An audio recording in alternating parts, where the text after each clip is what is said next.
vídeo de hoje tá carregado de informações importantes e cada detalhe pode fazer total diferença. Hoje veremos 3 coisas que não mexem só com o mercado de Bitcoin, mas como todo o mercado de cripto. Você não pode perder o que vem por aí, pois esse é um daqueles vídeos que assistir pela metade significa perder uma peça gigantesca do quebra-cabeça, que vai te custar bem caro. Então fica comigo até o final, porque hoje o mercado pode virar de vez. Sem tempo a perder, bora!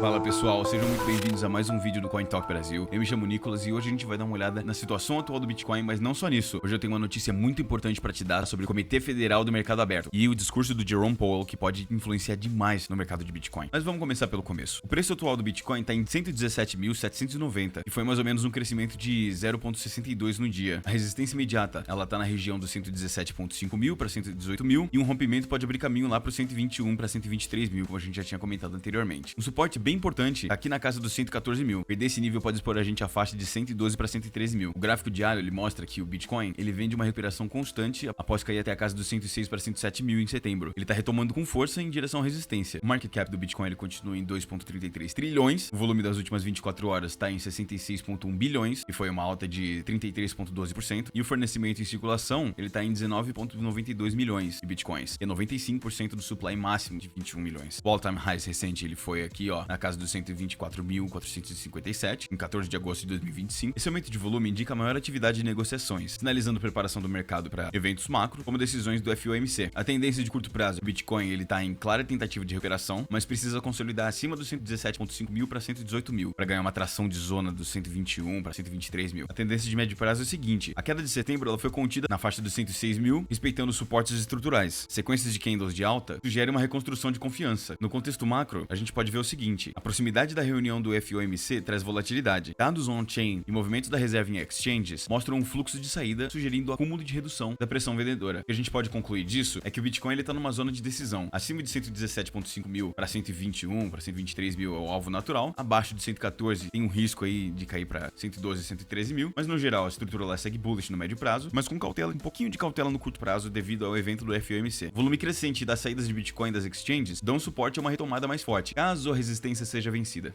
Agora vamos dar uma olhada no nosso gráfico que mostra um dashboard dos short-term holders de Bitcoin, ou seja, pessoas que seguram o Bitcoin por curto prazo, para market value to realized value, que seria o valor de mercado para o valor que eles compraram, ou seja, para saber basicamente se eles estão no prejuízo ou no lucro. O que o gráfico está mostrando é o seguinte: ele acompanha o market value realized value Z-score. Esse Z-score nada mais é do que quão próximo o market value tá do realized value. Então ele é só um indicador, quanto mais alto, mais próximo, quanto mais baixo, menos próximo. E a gente tem duas janelas de tempo aqui, a dos 155 dias e outra dos 365 dias. E quando tá perto da linha do zero, quer dizer que o mercado ele tá entrando em um equilíbrio, sem sinais de extrema euforia ou medo. A situação atual é que ambos os Z-score de 155 dias e dos 365 dias estão flutuando próximo de zero. O mercado não está nem caro e nem barato. O preço do Bitcoin, que é essa linha preta aqui, ele tá um pouco acima do custo realizado dos short-term holders, o que significa que os investidores de curto prazo, em média, ainda estão em um leve lucro. Esse cenário sugere que podemos ter um período de consolidação lateral de 1 a 2 meses, até que o mercado defina uma direção mais forte. As implicações que isso traz para o mercado é um equilíbrio de risco. Um MVRV em zona neutra, não há pressão imediata para grandes vendas, lucros excessivos, nem sinal de capitulação. Agora, se a gente for pensar num potencial de alta, teoricamente, quando o Bitcoin ele sustenta um preço acima do short-term holders realized price, ele abre espaço para buscar novas máximas locais ou até all-time highs, que são máximas históricas. Entrando em outubro, que é um mês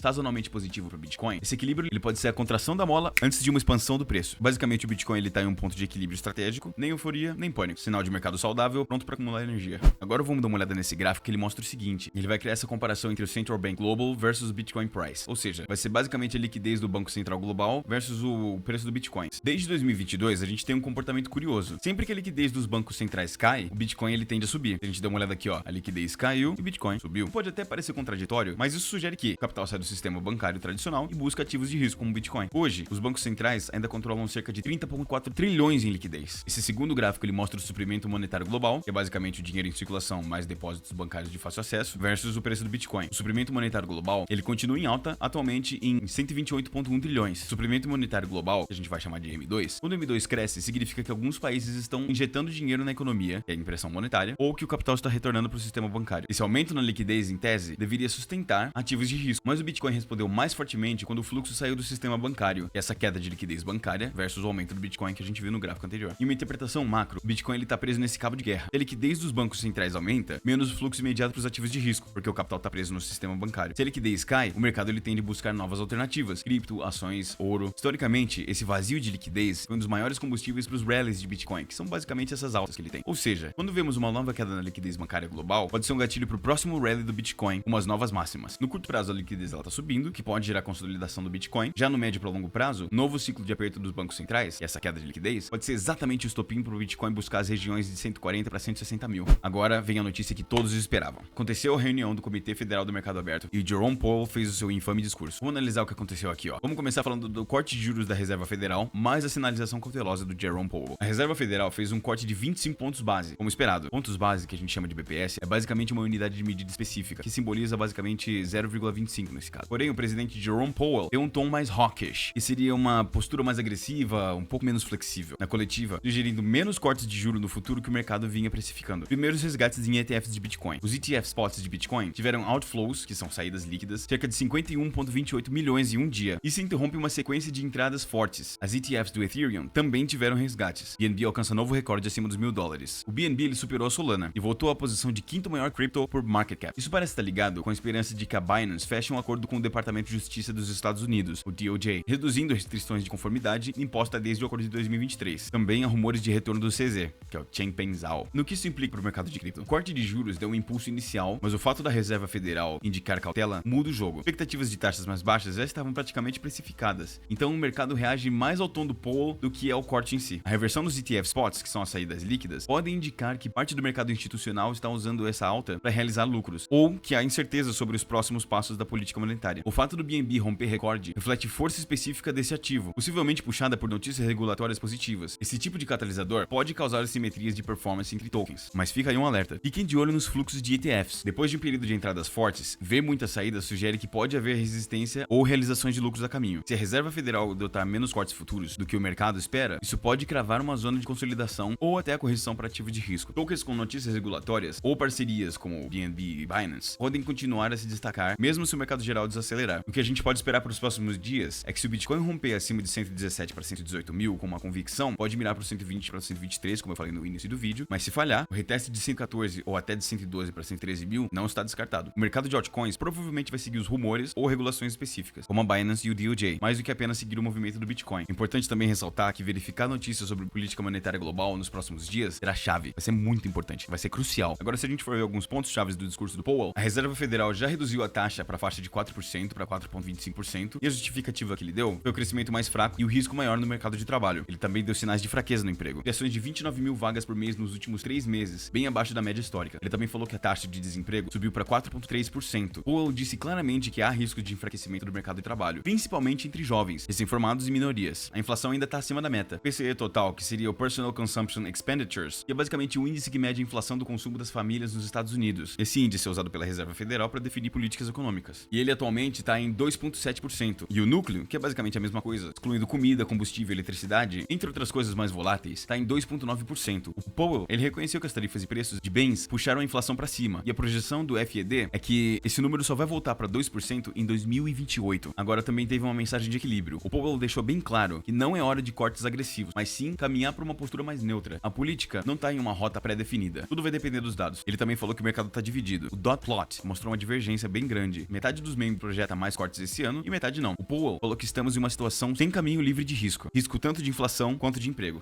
Então é isso, espero que vocês tenham gostado. Muito obrigado se você assistiu até aqui. Não esqueça de deixar o seu like, se inscreva no canal e ative o sininho. Isso ajuda muito no engajamento. Então, até a próxima.